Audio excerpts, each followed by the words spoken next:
Oh, hey. If you don't mind, I'm just gonna have a seat. Yeah, I'm just gonna get right here real quick. Set up my stuff. How you guys doing today? Do you need anything? Water, snacks? Might want to get comfortable because we're about to get into some things today. Don't mind me, y'all. I'm gonna be doing my flat twist. You guys do your thing. This is a safe place, but we're definitely gonna get into some things. Alrighty. So oh, by the way, guys, if you guys see me looking over here, it's because I'm looking in the mirror so I don't mess my hair up while I'm talking. And if you're wondering what's in my spray bottle, this is my little concoction that I use to hydrate my hair, stimulate growth, and all that good stuff. I have a video on this little recipe and I'll put the link in my description box. Anywho, that's not what we're here to talk about. We're here to talk about, is dating someone for their potential toxic, or is it narcissistic? Personally, I'm not gonna lie, I think so, and let me tell you guys why. Hear me out. So basically, you know how they say that a relationship is either a blessing or a lesson? My last relationship actually taught me a lot about myself, and one thing in particular that my ex-boyfriend said to me, he was like, oh, you know what, Sharoy, I don't like you for who you're going to become or who you have the potential to be. I love you for who you are right now.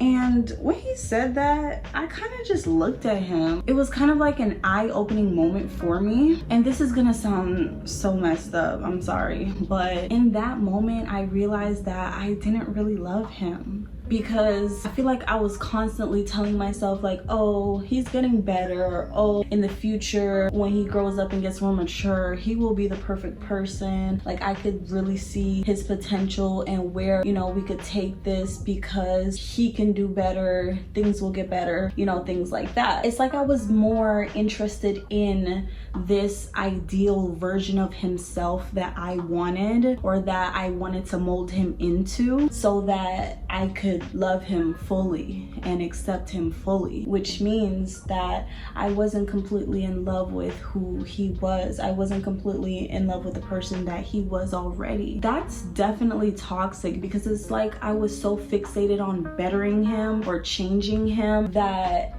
I wasn't giving him that room or that support to be himself and be the person that he wanted to be. And I feel like if you love someone, you should absolutely love them for everything they are. Take them for who they are, because that just kind of gives them I don't want to say gives them confidence, because you shouldn't look for confidence in any external source, but I feel like that provides an environment where it's comfortable and encouraging for you to be yourself, because you just give off that energy that brings it out of them. And I feel like that's what people deserve. That's what people need. That's the type of environment that, you know, people can thrive in. Because like, I've had people tell me like, oh, I feel like I can be myself with you, and that's such a blessing. That's so nice. That is amazing. That's an amazing feeling, like being with someone who you don't have to like walk on eggshells, you don't have to hide. You can be weird, silly, crazy, funny, angry, whatever your personality is, you can release that. You don't have to have a guard up, you don't have to play a role, you don't have to act a certain way to please them, because you know they accept you for exactly who you are. That's love. That's acceptance. That's how things should go, I believe.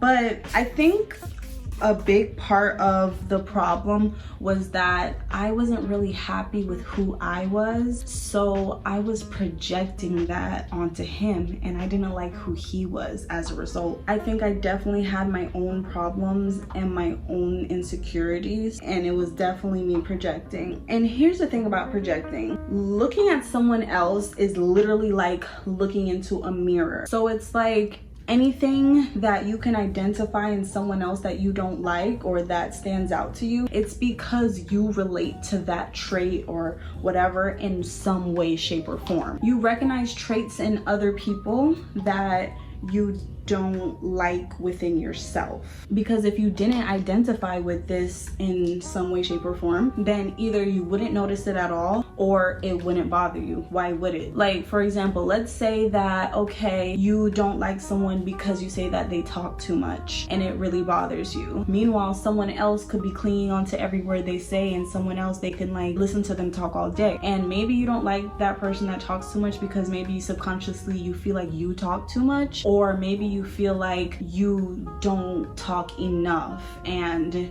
you wish you were more outspoken, you wish people would listen to you, or you feel like your voice had been silenced. It's something in yourself that you identify in that person that is why you don't like it. So I feel like that's what I was doing with him. Like, I probably didn't like where he was at in his life or how he would handle things, and really it's probably because I didn't like where I was at in my life and I didn't like how I handled things. So every time that I saw that in him, it kind of brought out this emotion out of me because it's something that was personal to me. In my experience, if you're dating someone for their quote-unquote potential, it's because you're not celebrating and supporting who they currently are. I mean, yes, we all grow and yes, we all change, but you don't get to dictate who a person should be or what they should be doing, especially based on what you feel are their most desirable traits and how you can mold that into your favor for them to become the person that you want to be. That's mad manipulative, and that's also kind of selfish because it's like you're not even rooting for them as a person. You're already thinking in the long run how they're going to be able to benefit you, and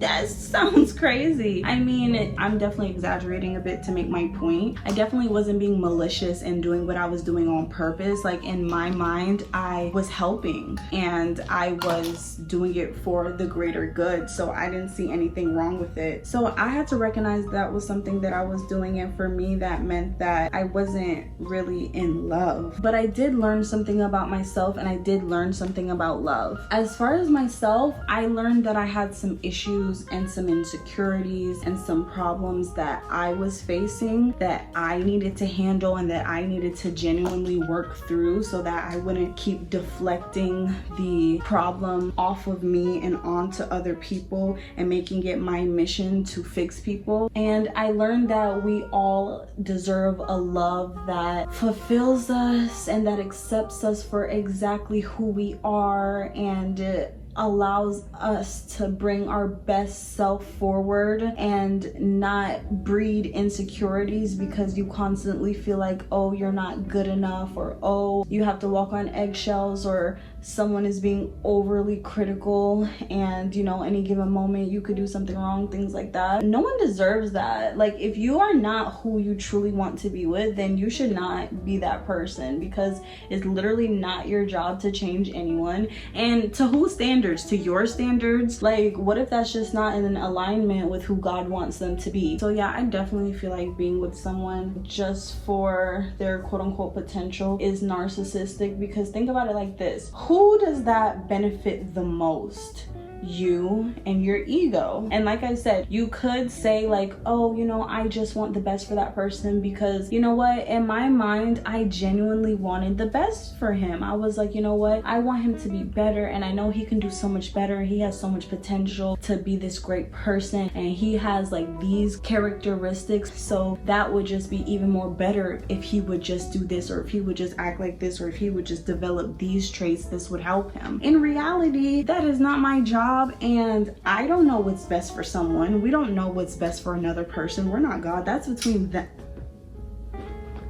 That's between them and God. We try to fix people and we fall so in love because we see their potential, and who's to say that's even their potential? Like, who put us in charge to determine what a person's potential is or not? Like, that doesn't make any sense to me. Like, I'm glad that I'm able to look at it objectively now. I'm glad I have the ability to see where I was being toxic and selfish and a little narcissistic, because that's not okay. Like, to do that to a person, that's not okay, because I put myself in another person's shoes, and I know I wouldn't want anyone to treat me like that. Especially, I have like a big, crazy, wild personality, and I know that if someone tried to box me in, or someone tried to change me or mold me into someone that I'm not, I'm getting the heck out of there. I am not staying, and I'm not sitting around and taking that, and it would just be fights all the time because I'd feel so restricted, you know, me being the stubborn air sign that I am, trying to do my own thing, being such an independent person with such a big personality and having a hard time following the instructions and stuff like that. I'm definitely going to have a problem with anyone who would try to control me or mold me to fit their narrative.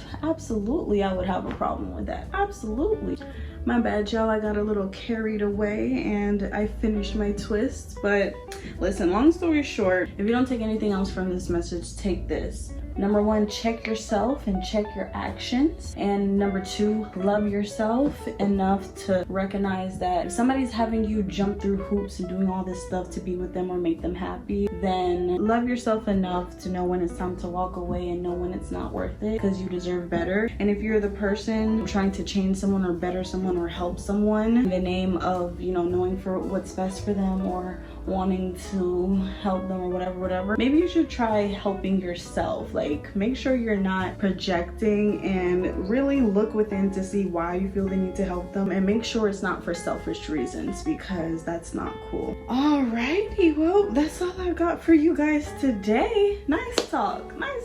It feels good talking to you guys. If you like my video, don't forget to hit that subscribe button, hit this thumbs up button, and leave a comment. Let me know your thoughts. Let me know if you've experienced this or if you've recognized anything like this within yourself, and I will see you guys in the next video.